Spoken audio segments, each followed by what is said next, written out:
Hi, I'm Lisa. I'm with the SHARE project here in Haywood County. SHARE stands for Spreading Hope and Awareness and Removing the Epidemic Stigma.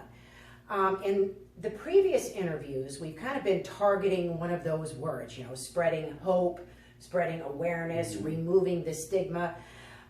Today, it's just going to be just a little bit different, definitely about removing stigma because of our conversation, but also we're kind of just going behind the scenes today. I've been talking about some of the bigger resources, Appalachian Community Services, the LEAD program, those kinds of things. And I am with CJ Deering, and she does some kind of behind the scenes work, I would call it. You could call it that. Specifically, and if I'm understanding correctly, with women. She is peer support in the jail system with Haywood County Sheriff's Department, and specifically work with women. Is that correct? Right. Sometimes I work with men. It depends. Okay. There's a medically assisted treatment program, and I am in charge of that also. Okay, so I work that with would men. cover with the men. Yes. Okay. Okay. Well, that's exciting because I definitely want to talk about that particular part of it. So anyway, I am with CJ Deering. I'm going to let her tell us a little bit about herself, how you got into doing this in the first place, how long have you been doing it? First off, tell me what peer support means. What would be the Well, a peer support specialist is someone that takes a training and gets certified as a peer support specialist through the University of North Carolina system. Okay.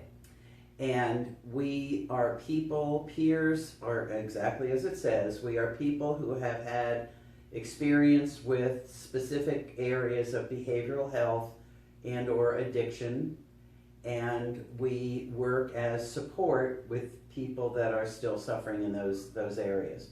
So if someone, let's say, was had bipolar disorder but not addiction, they could become a peer support specialist and work in an area of bipolar disorder and other behavior, mental health issues. They could work with clients in that. My specific background is that I'm in long-term recovery from drug and alcohol addiction, and so that qualifies me to help other people. Right.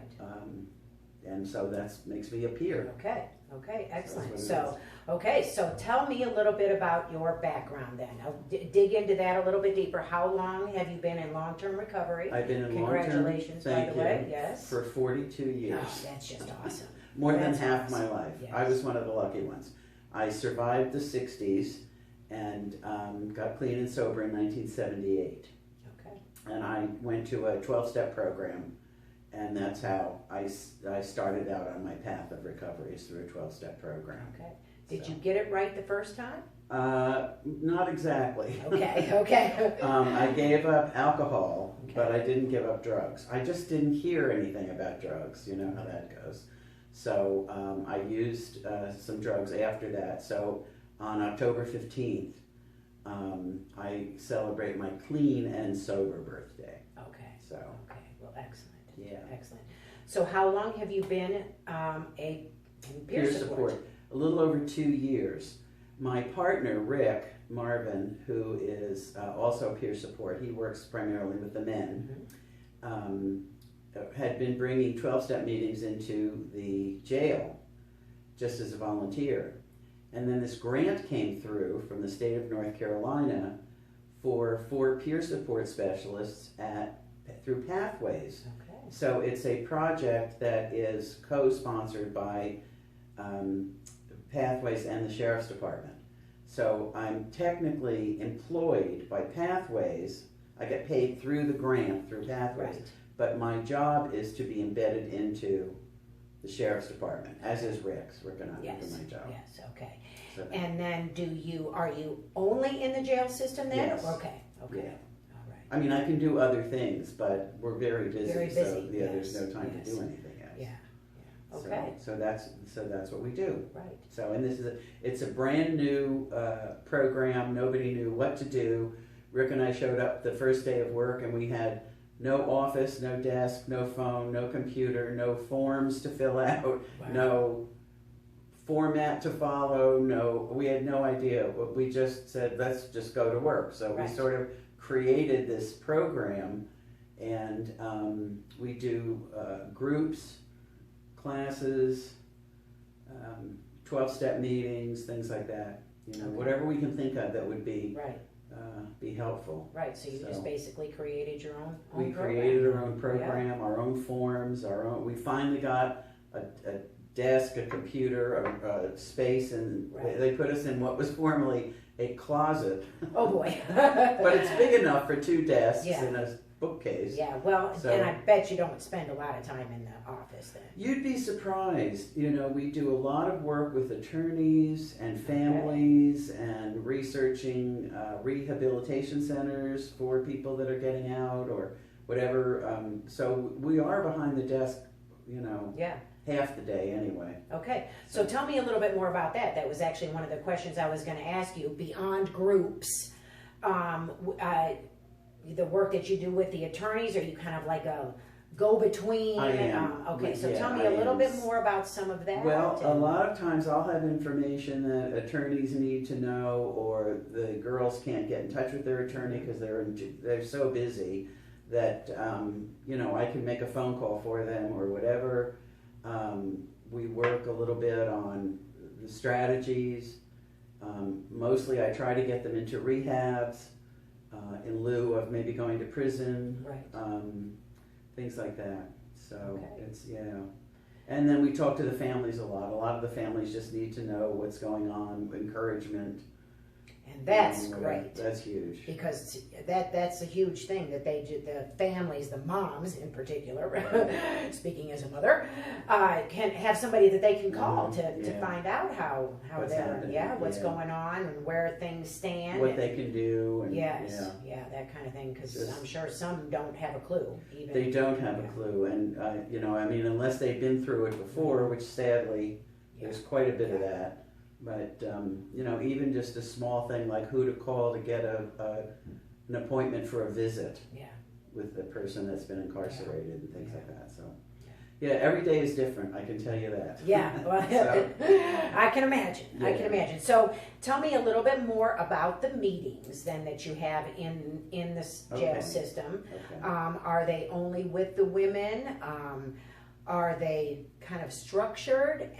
Or is it more of something where the women just, have somebody that they can Well, rent? it's a little bit of both. Okay. On Mondays, I do more of a spiritual program, and I found Joyce Meyer. Oh, We I love am Joyce a Meyer. fan Isn't of she Joyce great? Meyer. I know. So we have Joyce Meyer Monday. Okay. So every Monday I that's do fabulous. her, because she does something every day and Mhm. whatever. So I've always got some fresh material for them, and she talks about things other than, the church, Absolutely. emotions and controlling your emotions and.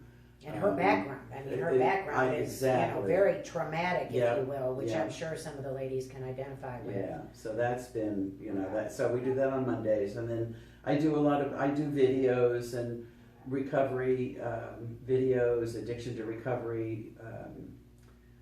I also teach meditation, Okay. journaling. I've got girls journaling. Just all kinds of things, whatever I can come up with. Yeah. Some of the girls have been in there quite a long time. And so the ones that keep coming back to class, I don't want to do the same thing over and over again. So it's a bit of a Yeah. challenge to find fresh material all the time, Yeah. but it's working out so far. Yeah. And some things work better than others, but since COVID has started, the church people don't come in, so they Yeah. don't have any spiritual counseling or whatever at all. Yeah. So I'm trying to cover that also. Yeah. So. Yeah. So I do a group every day, Okay. whereas I used to Okay. do it maybe 3 times a week. Now I'm doing it 5 times a week. Right. What percentage, you touched on that just a little bit, what percentage are, roughly, I know this is speaking, but what percentage are in there somewhat long-term then? And in the Haywood County Jail, what does that percentage Well, translate to? Is that like 10 or is? It varies so widely. Primarily in a jail, they're in and out relatively Mhm. quickly. It depends on the judge, really. he can say, your sentence is such and such, 20 months, and you're gonna serve it in Haywood County Jail. That's usually if it's misdemeanor, nothing too serious. So they may be in there. I've had girls in there and or waiting for trial. That's another thing. If they choose to go to trial, that's a long, involved process. Yeah, especially now, I would think, with Right, COVID. right. Yeah. So, and then other girls will come in and bond out immediately, and so it varies. Yeah. And the reasons that they stay will vary also. Like I said, sometimes it's because they're waiting for trial and it's been backed up, or the attorney will push it forward because he doesn't have time to do something or whatever. So it's, it works pretty well, but it's a less than perfect system, of course. And I think that's everywhere. Yeah. That's not Haywood County. Yeah. It's just because, and I can tell you that 99.9% of the girls that are in there because of drugs. That's what I was just going to ask. That's what I was just going to ask. Yeah. Yes, So, 99.9%. Yeah. I would say 100% because if they're in there for stealing a car, it's because they were high and stole a car. Yes. Or they were going to steal a car and sell it to get drugs. Drugs permeates the entire population. It's just, I had no idea when I started. I know from my own personal experience and going to 12-step meetings and being in a recovery community how widespread addiction is in my mind. Yes. And then I started this, and I mean, you have no idea how huge it is. Age range of the ladies? Probably 20s and 30s for the most part, but we have everything, we don't have a juvenile population, so, but anywhere from 18 to It's that generation. 35, I would say, something like that. And then, of course, you've got, the older gals that have been around a long time and it hasn't killed them yet, so, Wow. But yeah. That is something. How many, then, since it's such a huge percentage, how many are receptive to the meetings, the NA meetings, the not push necessarily for abstinence, because I do want to talk a little bit more about the medicated assisted treatment program as well, but how many are receptive to even looking into recovery, or are they just anxious to get out and get back to their former life? That's the hard thing. They want to come to the groups and the classes because it gets them out of their cell for an hour and a half a day. So there's that part, and I would like to think it's because I'm so interested that they just want to, but I don't think that's the case. But a lot of them are very sincere about getting clean and sober, and I've had quite a bit of success. I've kept up with a couple of gals, more than a couple, a few gals that have gone through the jail system, gone through the classes and what have you with me, and are still in touch with me. That's awesome. And 3 of them that I can think of right off the top of my head have over a year sobriety. One has 2 years. Wow. And is working as a peer support specialist. As a matter of fact. Great. Yeah, working in the field. So that's what I try to tell them, that your worst liabilities can become your best assets. You just don't know what this experience is going to provide for you in the future for opening up all kinds of doors if you stay clean and sober. Yeah. Absolutely. So do tell me now a little bit more about that medicated assisted treatment that you offer inside there. Okay. We don't start them on medicated assistance. Okay. But there is a program through the state, through the Haywood County Health Department, where they can get Suboxone, which helps with cravings. So if they come in on Suboxone, then I work with them and make sure that they get their medication and they're keeping a solid footage. If it somehow or other the prescription doesn't come through, or something will happen where they don't come in with the prescription or whatever, then we put them on a detox protocol. Okay. Detoxing off Suboxone is not nearly as bad as detoxing off some of the other things that they've been taking. Yeah. So whatever. So it's a brand new area, and we're kind of looking into it. People have, including me, I'm sort of on the fence about it. I don't know if it's trading one drug for the other. I hear you. But There's a lot of it does help, yeah. and it does get abused. So it's a tough call, but I think that everybody that's in this community is so desperate for an answer, that we'll try anything. Yeah. So Well, and I think everybody's path is a little different. everybody's path is different. For some that's people, for sure. the abstinence is the way Key. they need to go. But for others, maybe it is going to be that medicated assisted treatment, even if it's short term, not necessarily long term, but maybe to kind of get them over. Just whatever works. Absolutely. That's So I have no judgment about that. I just am not sure where you are with it yet. Yeah, I mean, I'm an abstinence person basically, so What other organizations then, you touched on it a little bit, did you keep in touch with some of them, or you try to get them into rehab, those kinds of things?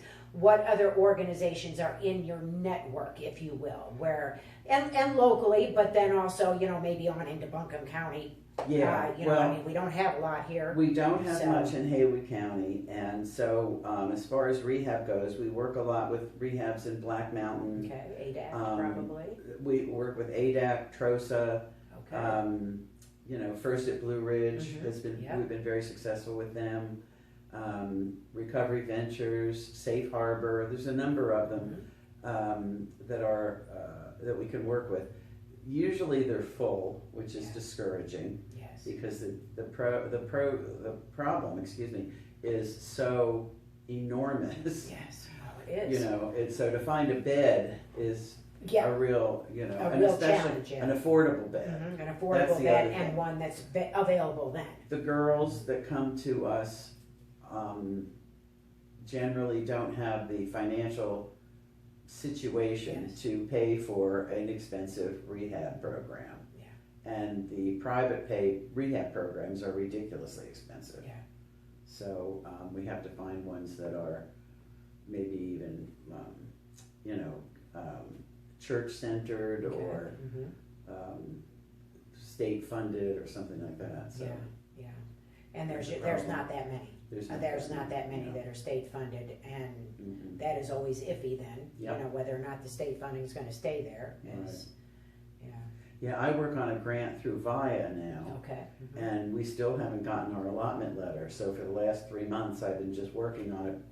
Like, please fund us. Yes. Well, some funding did come through. I had a news clip about that from 35 billion something to the state of North Carolina that's supposed to go. I just read that article just yesterday. Great. Hopefully that will be used properly for that very kind of thing, that kind of funding. Okay, so similarities then beyond drugs that you see amongst some of the ladies. I mean, do they pretty much all have some sort of trauma in their background, would you say? They all have childhood trauma. Yeah. There's, about ACEs, ACE. So we have ACE scores, and they've all got. And you test them with sometimes, with some of them, and they've all got. Everybody has something. Yeah. Everybody has something, whether they're aware of it or not. There's a reason, and what I tell them is, it's not your fault you're an addict, but it is your responsibility. Yeah. And it is a disease. It's a brain disease and it's the disease that tells you don't have a disease. Yep. And it is treatable. It is treatable. They just have to acknowledge that it's a disease and be ready to look for the treatment. And I think, often too, I didn't realize this until I started the job, but I may be the only person they've ever met that's in recovery. Oh, wow. Until I met the person who took me to my first 12-step meeting, I had never met anybody that was in recovery. Wow. I mean, my parents were alcoholics and pillheads, and high functioning, but still, I never saw anybody that had recovered from a drug addiction or alcoholism until I met this one woman who became my sponsor. But so I may be the only person they've ever met that recovered from drug addiction. Yeah, wow. That's pretty powerful. Yeah. And not only powerful in that regard, but also powerful that if you're in recovery, you need to be talking about it. Right. Don't keep it quiet.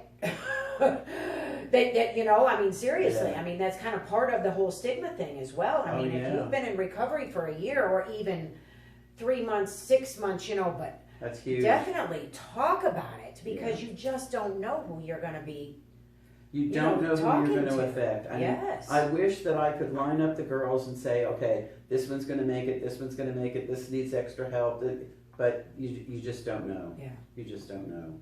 So, you know, I mean, the best thing that can happen to me is I get a phone call saying, you know, I went through jail, I went to your program, and I'm clean now. You know, I'm going to 12-step meetings and whatever. I mean, that's why we do what we do. Yeah. I usually wear a little starfish ring, Right. and the girls ask me about it, and it's the story about the little boy on the beach with all the starfish. Okay. No. There's I a don't think so. little Think I know boy. it. It's just a story, but a little boy was on there were thousands and thousands of starfish washed up on the beach, and there was a little boy throwing them back and one by one into the ocean. And a man came along and said, "What are you doing?" He said, "Well, I'm throwing the starfish back into the ocean so they don't die." And he said, "But there's millions of them." He said, "And how could you make a difference?" He said, picked up a starfish and said, "Well, I can make a difference to this one." And so that's what I have to do. I have to know that if I can make a difference to one, then I'm doing okay. You know, I want to fix them all, Yes. but I also, you know, work an Al-Anon program. Yeah. I can't fix anybody. Yeah. You know, I Well can just said, encourage them. Encourage them and support them in recovery. And Mm-hmm. what I tell them a lot about my stories, and I've had a very funny, crazy life. And so, you know, we laugh about some of the things that I've been through, but, you know, I know what it's like to suffer from alcoholism and drug addiction. And that means a lot to them, I'm Yeah. sure. I'm sure. Yeah. So what I love is when I started, I thought meditation would be a really good thing for them to know. And so I do guided meditations. And I'll start the class and they go, "Oh, can we meditate? Can we meditate?" I'm like, sure. So we do guided meditations because they're in a very stressful situation. Yes. You know, Yeah. and they're under a lot of anxiety and stress regardless of the situation. So can we meditate? Can we meditate? You know, Well, it so- takes them away, you know. I guess, probably for a little Well, bit. it Just does. It kind of- alleviates a lot of the stress. Yeah. Yeah. Yeah. So whatever. But I just thought that was so funny because they can do it by themselves, but they don't. Yeah. You know. So Yeah. well, some of them do. I shouldn't say they don't. Some Yeah. of them do. But yeah. So and I introduce them to. I mean, we live in a very Christian area. You know, here neighborhood or county or whatever. Right. And all of the people that come in to see them are Christian based, and some of them have a resentment against their churches. So Right. I talk about Buddhism, I talk about Hinduism, I talk about you know, just meditation in general, other ways, other paths to find a God of their understanding, because that's really what's going to help them in the long run. You know. Yeah. Well, you sure don't want to turn them off at the start. No, If exactly. If that kind of thing is going to be, you just don't Yeah. want to turn them off Yeah. at the get-go. That's for That's sure. right. So. Yeah. So it's an amazing job. I mean, you know, I mean, people ask me what I do, and I just say I'm an advocate for the females in the jail, and they're like, "What? Wow, We I got like that?" that. Yeah. You know, Yeah. So, Exactly, which Yeah. I didn't know. I knew that there were groups that were going into the jail and that kind of thing, but I didn't know there was actually somebody in there daily, like you. They're Right. in there every day, and you're Yeah. actually forming bonds with the ladies. oh, I know. Some of them, You know. you just love them. You know, I just want to just. They're all like my children. Yeah. I mean, that's the other part. I think because of the dysfunction in their own families. Yeah. Most of them come from drug addicted families, or alcoholic families or whatever. You know, they need a mom. Yeah. And I can provide that. Yes, you can. know, Yeah. that too. So Yeah. that's the nice part of the job. Yeah. So I feel very, very fortunate Yeah. to have found this job and to be able to create it and to have the trust from the sheriff and from Pathways and the people that I report to the, to be able to think of something and then to implement it. Yeah. Like the journaling, for instance. Yeah. I thought that would be a good thing. They didn't have anything until I got there. Yeah. So, now they're kind of used to it. Yeah. That's great. That's great. It's a good thing to get used to. It's a good thing to get used to. Yes, it is. Yeah. All right. So being on the inside, if you will, then what is something you see that things we get wrong, things we get right, things that you would like to see change with the way we as society, we as Haywood County view addiction, stigma, those that are incarcerated, it's got a stigma no matter how you look at it, What I would like to see change is people understand that this is a disease and to treat it like a disease instead of judging someone as that it's not a moral issue. Yeah. Addiction is not a moral issue. And the sad thing is how many young people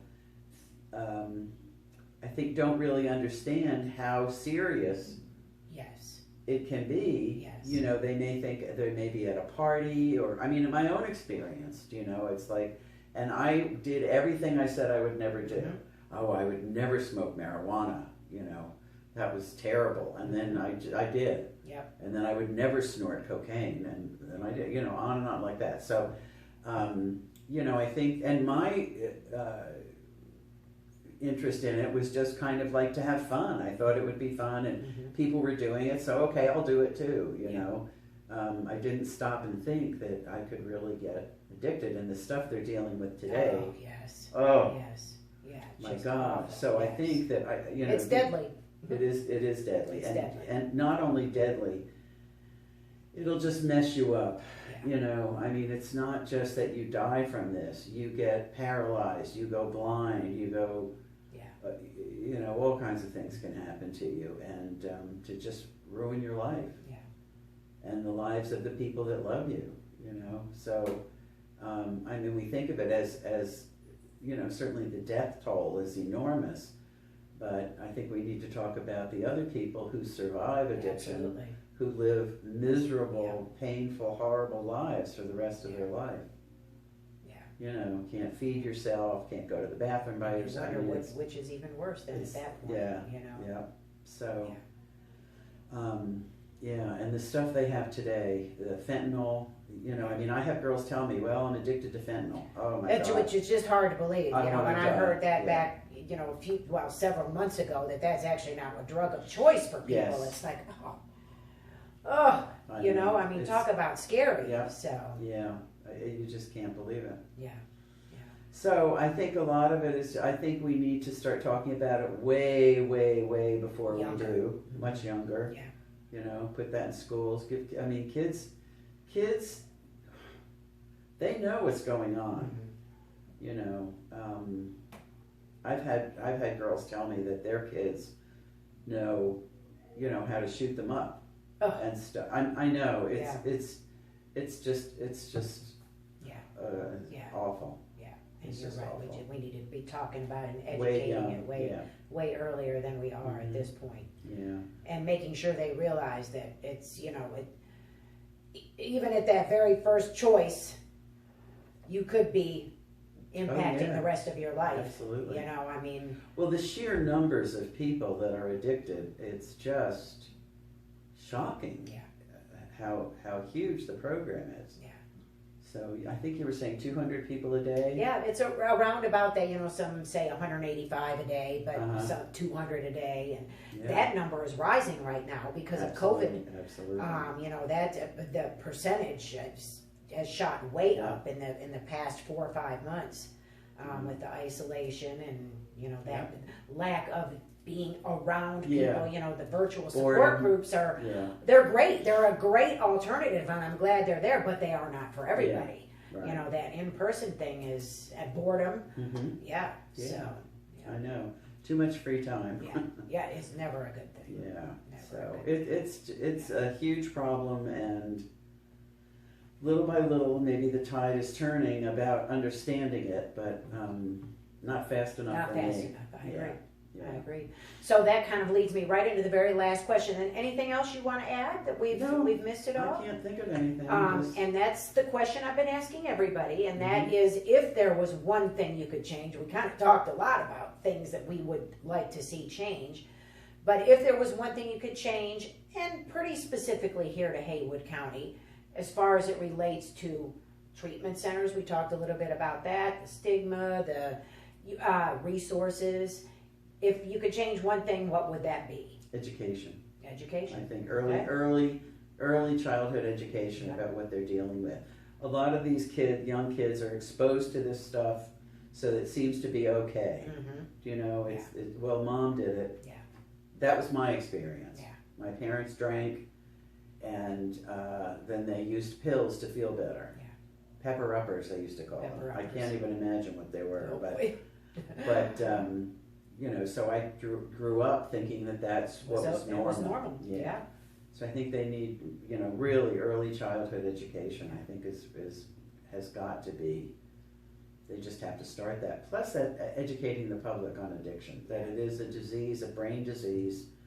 It's not a moral issue. Yeah, You know, I agree. It really does take you I over. agree. So That is one of the bigger things. That Yeah. the stigma that surrounds Mhm. that absolutely. is the biggest stumbling block. That's for Yeah. sure. Well, but people have been in addiction for a long, long time, and excuse me, you know, kept it to themselves. Or I know it was not talked about, or that person was finger pointed Yeah, or whatever. absolutely. But Absolutely. yeah, and with the way things are going, the number that just blows my mind is these doctors handing out these opioids Oh, yes. like they're sugar pills. Yes. And I can't tell you, I mean, 3 or 4 out of 5 of the girls Mm-hmm. that I've dealt with, on an ongoing basis, say, well, you know, I had my toenail Yep. removed and Yep. they gave me 100 Vicodin or something. You know, I mean, it's just, Yes. you know, so it's a huge issue. It's a huge issue. Yeah. That's a whole nother piece to that. To the That's right. It is. That's It right. is. Yeah. Yeah, for sure. So. All right. Well, thank you for the work you're doing. Oh, for thank one you. thing, I'm so because grateful to you be are doing making it. a difference. You Well, are making a difference. little It by sounds little. like, and like you said, even if it's just one. Yeah, if if I it's can just plant one the year. seed Yeah. that abstinence is key, you know. Yeah. So thank you. yeah. Thank you for that. Thank you for your time today. Thank I really you. appreciate it. Thank you for Keep asking on. me. Keep on. I Yes. plan on it.